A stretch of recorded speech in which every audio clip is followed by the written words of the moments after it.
I just finished edge joining this nice looking slab of cherry for the tops of the sushi plates, and it's long enough so that I can get two out of this one slab. So what I need to do next is cut this to rough width at the table saw.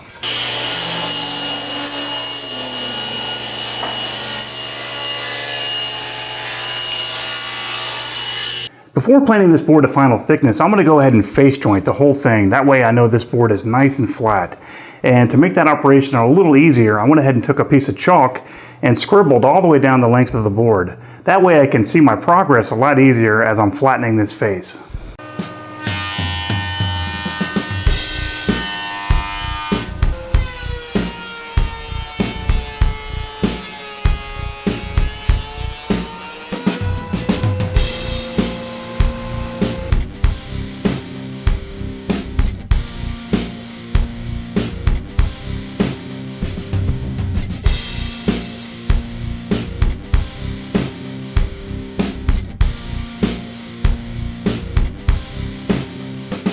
The feet for my sushi table are going to be made from sliding dovetails.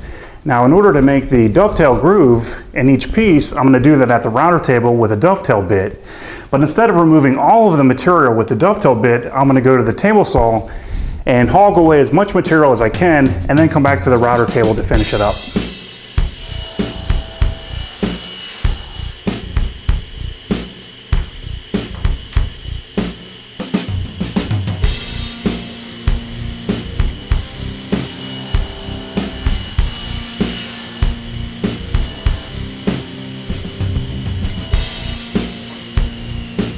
To help prevent chip out as the bit exits the groove at the end of the cut, I'm going to back it up with a piece of scrap wood.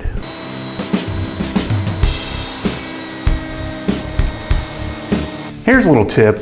When you do the opposite wall of the dovetail groove, it's important to come at the bit from the other direction than we made earlier. This way we won't end up climb cutting on the dovetail bit.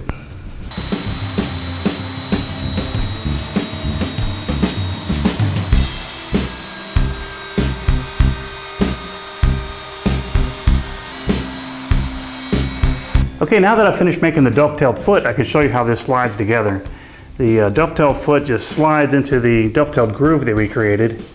And now all I need to do now is cut off this portion of the piece of wood so that all I'm left with is the dovetail. And we'll do that now at the table saw.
Now that the feet are out of the clamps, I can turn my attention to where the soy sauce is going to go. I was going to use one of these store-bought dishes and simply make a recess in top of the sushi plate to hold this little sushi dish. But actually I don't think I'm going to do that. I don't like that idea too much. So what I'm going to do is actually make a recess within the wood itself, actually dish out this material for the soy sauce to go. And I'm going to do that using a handheld router with a core box bit. So let's see how it goes.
After a couple coats of food safe finish, these sushi plates are ready for some sushi. Hey, while you're still sitting at your computer, why not check out a few more of my videos? Thanks a lot, guys.